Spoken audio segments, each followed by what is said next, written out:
أعوذ بالله من الشيطان الرجيم. بسم الله الرحمن الرحيم.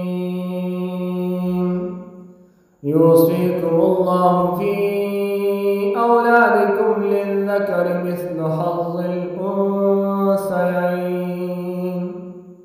فإن كن نساء فوق اثنتين فلهن ثلثا ما ترك، وإن كانت واحدة فلها النصف، ولأبويه لكل واحد منهما السدس مما ترك إن كان له ولد، فإن لم يكن له ولد وورثه أبواه فلأمه الثلث، فإن كان له إخوة فلأمه السدس من بعد وصية يوصي بها أو دين.